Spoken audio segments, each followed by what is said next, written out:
o meu visto acabou. E eu não queria ficar ilegal, porque como eu tava no processo italiano, Sim. eu percebi que, tipo, falei, não vou dar... Brecha pra dar besteira, assim, pra dar alguma merda. Vai assim. que os caras puxam, vai que consulta. Eu falei, não vou. Aí eu voltei pro Brasil, fiquei uns 8 meses esperando, 6 meses, 8 meses. Fui pra Itália, fiquei lá, fiz o meu processo todo certinho, taraná, e voltei, trabalhando em cozinha de novo. Nesse momento, começou a surgir pressão pra mim voltar pra área de engenharia mecânica. Porque, já que tá com o passaporte, já tem tudo na mão, é hora, né? Eu já tava na Irlanda já fazia uns 3 anos e meio, então é hora. E aí começou e eu sempre, meu inglês não é pra isso. Não, nossa, que cagaço. Não tinha, tipo, não sei de onde eu tirei esse cagaço, mas eu não queria. Eu tinha receio de, tipo, e se eu fizer algo errado, cair nas minhas costas, sabe? Sim. E não, trabalhando na cozinha, aí voltei, continuei na cozinha, fiquei acho que mais um ano e pouco. E nisso um monte de gente pressionando. Nessa época eu conhecia a Priscila, mas a gente não namorava nada. E vários amigos, tipo, Douglas, vai pra sua área. Não. A gente tá falando aí 2018, 2019. 2018, 2019. Que era a época que tava começando a bombar a questão da engenharia aqui, né? Muitas vagas. Sim. E aí meio que me obrigaram, eu fiz meu currículo no LinkedIn, que aqueles que estão assistindo, o LinkedIn é o caminho, né? No Brasil eu não sei se funciona tanto, só que aqui, né? Como funciona o LinkedIn? E eu arrumei, eu lembro que eu paguei alguém, eu não lembro quem, já faz 6, 7 anos. Tá tudo bem. Meu Deus. Se vocês quiserem pagar alguém, pode pagar eu mesma, que eu faço essas coisas hoje em dia, tá, gente? Boa. Eu acho que você já tinha? Não. Não, ainda não, né? Eu tinha começado a trabalhar em 2018. 2018? Uhum. Aí eu fiz tal, acho que passou 2, 3 semanas, me ligaram. Olha aí. Eu não atendi. Não atendi. E não me ligaram uma vez, que eles são insistentes aqui, né? Ele me ligou várias. E aí eu conversei, eu tive nesse novo restaurante que eu trabalhava, eu tive um head chef muito gente boa. E ele sempre torcia, ele só trabalhava com brasileiro. E ele ajudava muito os brasileiros. Sim. Muito. Ele tinha um coração muito gigante. E ele ficava no meu pé. E ele mesmo, o meu chefe, eu trabalhava pra ele. Uhum. E ele falava, Douglas, vai pra sua área. Ele era um dos que pressionava. E aí eu, vou, sempre aquela desculpa, tal. Ele vai pra sua área. Ele falou, pode deixar o restaurante, isso aqui não é pra você não. Pode ir pra sua área e tal. Aí eu, poxa, fiquei naquela, né? Vou, não vou. Não atendia. Aí um certo momento que bateu a revolta, eu falei, vou atender, o que eles querem? Aí falou tal, ela, tenho 2, posso mandar para algumas empresas a sua referência, seu currículo? Eu falei, manda. Eu não vou ir mesmo. Eu te jurava, eu falei pra ela, pode mandar, você que sabe. E aí ela mandou. Aí ela, depois de uns 2, 3 dias, ela me retornou e falou assim, olha, 2 empresas querem fazer entrevista com você. Eu falei, certo. Ela falou, olha, uma na quinta, outra na sexta. E era bem meus dias de folga. Perfeito, né? Eu ia dar desculpa. Ó Deus colocando o caminho aí na sua... Não, eu ia dar desculpa, tipo, não, eu trabalho o dia inteiro, não dá. Só que bem na quinta e na sexta. Aí eu falei, tá bom, pode marcar. Aí ela marcou. Eu não lembro o nome da primeira, era uma empresa de projetos de ar-condicionado, não me recordo. Eu lembro que eu fui pra entrevista, nossa, primeira entrevista. Nunca tinha feito entrevista aqui na Irlanda. Não, eu fui de terninho, aquela coisa, né, tal. E aí eles abriram uma mesa gigante, assim, vários projetos de ar-condicionado. E aí ele falou, olha, você sabe o que é isso? Eu sei. Comecei, ele falou, fez pergunta, respondi com o meu inglês meio mais ou menos, nervoso, suava. Um frio, mas eu suava. E aí eu respondi as perguntas que ele queria e tal. Aí ele falou, tá bom. Quando eu saí, tinha um outro cara pra fazer entrevista. Eu falei, mas nem ferrando que eu vou pegar esse trabalho. Aí o cara tem mais cara de inteligente do que eu. E passou. No outro dia, fui na outra entrevista, que era a Jones. Famosa Jones Engineering. Sim. Cara, eu fui lá, foi uma entrevista mais estranha que eu já tive. O cara que me entrevistou, que futuramente foi o meu manager, ele não fez uma entrevista, ele ficou falando uns negócios meio que nada a ver sobre a empresa, mas nada de perguntar, ele perguntou algumas coisas do Brasil, o que eu fazia. Ele te apresentou a empresa, né? Praticamente, ele falou que queria me conhecer. Sim. É como funciona a entrevista. Mas foi ali que eu aprendi que entrevista aqui não é muito... O que a gente está acostumado no Brasil. Aquela pressão, não, eles são muito... Cara, é praticamente uma conversa entre amigos, a entrevista daqui. E aí eu saí de lá meio que, cara, eu acho que ele não... Porque tudo pra mim não ia dar certo. Sim. Eu acho que ele não gostou de mim, ele nem quis fazer entrevista.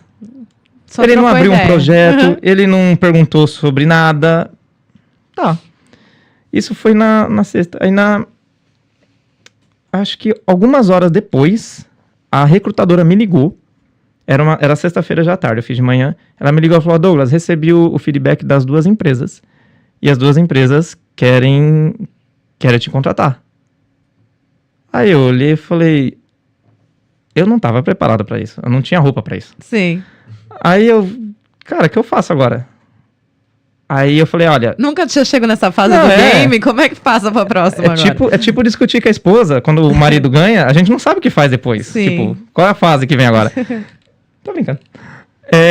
Aí eu olhei, eu falei: olha, sexta-feira era 4h30, eu falei: eu não posso resolver isso, me dá um sábado e domingo pra pensar, porque uma me ofereceu na área que eu já era acostumado, que era de orçamento, Sim. projetos e tal. A outra me ofereceu uma área que não tinha nada a ver, porém era uma área muito desejada por mim quando eu trabalhava no Brasil, que era a área de campo.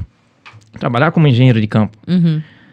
Então eu falei, uma é a minha zona de conforto, a outra é totalmente diferente. É um desafio. Uma era uma empresa pequena, que era da minha zona de conforto, a outra era a Jones, que, querendo ou não é a maior da Irlanda, mas era bem conhecida aqui, tinha umas obras muito grandes. Sim. E aí eu fiquei naquela, eu falei: bom, sempre sonhei por essa vaga, sempre quis trabalhar em campo. Cara, não posso deixar passar. E aí eu falei: olha, liguei pra recrutadora na segunda, falei: olha, eu vou fechar com a Jones. E o salário que eles ofereceram era o mesmo. Era igualzinho, era tudo igual. Os benefícios, nenhum, no caso. Era tudo igual. Aqui eles não tem muito, né? Poucas empresas que tem, né? Não é igual ao Brasil, que a gente, querendo ou não, a empresa ainda dá um suporte aqui. Eles não... Você que pague o seu ônibus, você que lute, boa sorte. E na época eu ganhava muito mal. Era um pouco mais do salário mínimo. Só que eu tinha uma coisa na cabeça. Eu vou entrar na área. Lá, deixa eu me desenvolver aqui. Porque quando a gente chega, a gente é só brasileiro. Sim. Quando a gente chega, eu vi, acho que na entrevista que você fez com o engenheiro civil, eu não vou lembrar o nome dele, acho que foi semana passada, ele falou que ele era da Mackenzie. João. Acho que era o João, né? Semana passada foi o João, Foi, né? João Ele comentou que chega aqui, não importa se você é Mackenzie, Uninove, USP, aqui você é o brasileiro. Sim. Aqui você é o brasileiro que veio e tá lutando aí. Então, falei, é minha hora de trabalhar onde eu quero, é minha hora de fazer aquilo que eu gosto, e vamos ver. Aí eu aceitei, comecei a trabalhar, fui pro projeto da Intel. Caraca. Cheguei lá, não tinha nada. Era mato. Eu ia falar, sabe aquela teoria? Era tudo mato. Era quando eu cheguei. Eles estavam começando a escavação. Cara, nós estamos falando de um projeto de 10, 12 bilhões de euros. Era o maior projeto que estava acontecendo na América. Sim, na América. sim, Na Europa. Então, assim... Tinha, sei lá quantas, 50 gruas naquela obra? Mais até? Tinha. Eu trabalhava perto, então eu passava em frente quase todo dia. Cara, era muita gente trabalhando. Uhum. Pra você ter uma ideia, eles colocavam... Era tanto brasileiro que as placas eram em português. Você passava, os avisos principais de segurança era em polonês, português e inglês. Eram as 3 línguas, porque era o que mais tinha lá. Era, of course, inglês, os poloneses e os brasileiros. Então, cara, foi uma experiência incrível. O que é engraçado, ela trabalha também com o mesmo pessoal que eu trabalho. Todos falam que odiou lá. Cara, eu amei aquele lugar. É que eu acho que... Sabe quando você se encontra? Então, assim, pra eles era só mais uma empresa. Pra eles era só mais um trabalho. Uhum. Pra mim, cara, ali eu me encontrei na minha área. Sim. Então, ali pra mim foi uma volta de chave. Então, era muito duto, era muito piping, era muito de tudo. Foi a primeira fase, o modo 1, que demorou... Cara, eram vários. Demorou 2 anos, 2 anos e meio. Isso, e aí tinha os outros prédios, né? Não era só o principal. Tinha o F-34, né? O F-34, que era o principal. Modo 1, modo 2. Aí tinha o pub. Parece de bebê, mas não. Era PUB, o nome do prédio. Aí a gente chamava de pub. Tinha a parte do waste lá, de tratamento de água, tratamento... Ixi, cara, aquilo era uma cidade. Tinha ônibus lá, né? A gente ia de ônibus pra lá. Nem acabou ainda, acabou? acabou a parte estrutural, vamos dizer assim. O que sobrou agora é a parte instrumental e a parte de maquinário, vamos dizer assim. Então, assim, eles vivem atualizando tudo lá. Sim. A Intel não para de obra. Então, assim, a Jones, ela construiu um prédio, um office grande, com uma área de estocar equipamentos, bem em frente à Intel, porque ela sempre tem ali um contrato para fazer, alguma coisa para fazer dentro da Intel. A Cisco tem contrato dentro da Intel. Cara, acho que uma boa parte das empresas aqui, principalmente holandesas, passaram ali. Mas o prédio já está sendo utilizado? Já. Ah, tá. Quando a gente estava lá dentro. Pô, achei que eles iam fazer um mega lançamento, divulgar e não sei o quê. Fizeram nada, né? Ficou no off, então. Eles deram uma garrafa pra gente. Não. Garrafinha preta, até que é bonita. Mas nem foi eles, foi a Jacob, né, que era responsável, que era a contract manager lá. Ela deu uma garrafa pra gente, foi a única coisa que eles deram. Jurava que ia rolar, tipo, um mega evento de inauguração, porque foi uma mega divulgação quando começou. Cara, e olha, o tanto de brasileiro que eu entrevistei que tava trabalhando lá. Eu acho que, não só brasileiro, acho que todo mundo dá uma passadinha lá. Pelo menos nas nossas áreas que a gente trabalha, acho que 80% deu uma passadinha, não talvez nesse prédio, mas nos outros, quando estavam sendo construídos. E o meu manager, ele tava lá, acho que 12 anos já, só dentro da Intel. Caraca. Com a Jones. Você vê como isso vem de muito tempo. Sim. E aí, cara, ali foi uma experiência totalmente incrível. Era isométrico pra... Meu. E como foi pra ti, na questão que, né, você falou, não vou passar, meu inglês não tá bom, não tô preparado, não conheço nada. Como foi pra ti esse primeiro impacto, assim, a hora que você realmente entrou lá e falou, agora tem que acontecer? Eu vou ser demitido. Sem zoeira. Eu cheguei a perguntar pro meu chefe se ele ia me mandar embora. Ele olhou pra minha cara e falou assim, por quê? Eu falei, não sei, eu tô desempenhando um bom trabalho. Ele falou, tá. Eu falei, então tá bom. Eu fui embora feliz nesse dia, você não tem ideia. Eu ia trabalhar todo dia achando que eu ia ser demitido. Todo dia. Por quê? Porque, ao meu ponto de vista, por não entender, principalmente naquela época, 100% o que todo mundo falava, eu achava que eu não estava conseguindo fazer o meu trabalho. E como quando eu entrei, não tinha muito o que fazer. Tava um pouco no pré-construction. Então, tipo, tava muito na parte de papelada. Certo. Então, obra mesmo, eu fui pra obra depois de uns 4 meses trabalhando lá. Antes não tinha nada que fazer na obra, não tinha nada. Os caras estavam cavando. Era a parte civil, Sim. A parte mecânica não tinha nada. E então eu tava perdido. Só que, lembra quando eu falei pra você que ele não fez uma entrevista comigo? Uhum. Teve um dia que eu tava andando com um cara que trabalhava comigo, muito gente boa também, o Bob. Ele virou pra mim e falou assim, você sabia que o Senna, que era o manager, ele contratou todo mundo sem experiência? Eu olhei pra cara e falei assim, mentira. Ele falou, porque ele não gosta de ser confrontado. Então, qual foi a estratégia dele? Eu pego todo mundo que trabalhou pra ele sem experiência. Então, você não consegue falar pra ele o que tá certo e o que tá errado. Você não tem experiência. Então, quem ditava as regras era ele. Só que ele era um bom manager. Ele direcionava. Só que ele era muito bom. Tipo, ele colocava a tapa na frente de todo mundo ali. Uhum. Ele não é que nem uns que fogem ou deixa o engenheiro ali numa situação difícil, não. Se existia um problema, ele ia com a Jacob, com a Excite ou com a própria Intel, resolvia ele e depois ele sentava com a pessoa que fez o problema e resolvia entre nós. Então, assim, o que eu aprendi com esse cara é impagável. O que eu aprendi com ele, a faculdade não ensinou. Porque é uma experiência... Ele já era mais de idade, então, tipo, ele tinha uma experiência muito grande e uma inteligência muito, muito avançada. Então, era da hora trabalhar com ele. Era muito bom. E aí, por eu ver ele, aí tinha um outro jovem engenheiro também. Cara, o cara é irlandês, né? Então, o cara tava voando. E eu ainda tentando ligar o avião e ele já lá no ar. Uhum. Então, eu achava que ia ser mandado embora. Sim. Só que na cabeça deles, não é assim. Eu aprendi hoje que se a pessoa que tá vindo pra cá, ela tem que pôr uma coisa assim. Se você sabe o que você faz, o inglês não é o que vai barrar. Porque eles são compreensivos. Uhum. Eles são, tipo, pode perguntar de novo, pode falar, pode errar, tipo, no que tá perguntando. Quantas vezes eu já falei algumas coisas que ele olhou pra minha cara e falou assim, eu não te perguntei isso?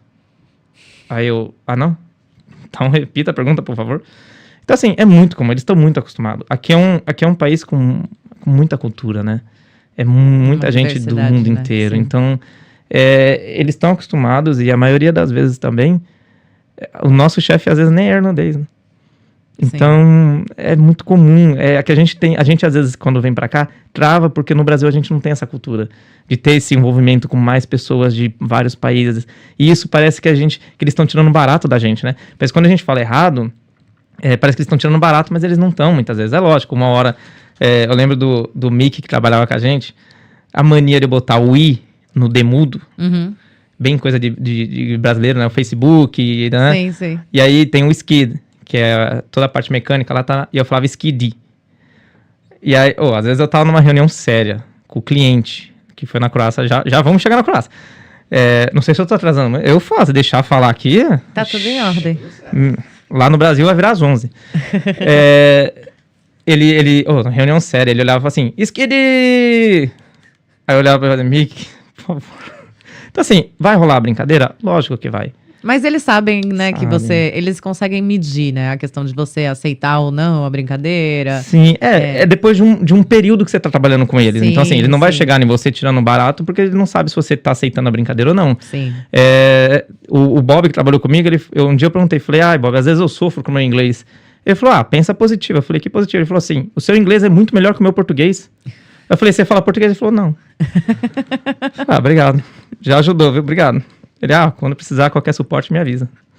Então, eles são assim mesmo. Eles são muito simpáticos, eles são... É lógico, aí a pessoa que assiste fala, mas eu conheci um... Lógico, toda regra tem sua exceção. Sim. A gente continua falando de ser humanos. Exatamente. Então, assim, a gente continua... a gente lidar com pessoas que, graças a Deus, a maioria são boas, porém, no caminho vai cruzar um ou outro que vai tentar... Não vou falar humilhar, mas vai tentar tirar um barato, talvez por causa do seu accent que não é perfeito, ou porque você falou alguma coisa errada, ou porque, sabe, vai acontecer. Mas vale a experiência, tem que levantar a cabeça, porque a maioria das pessoas estão para te ajudar. A maioria tá para dar até uma ajuda no que você errar. Sim.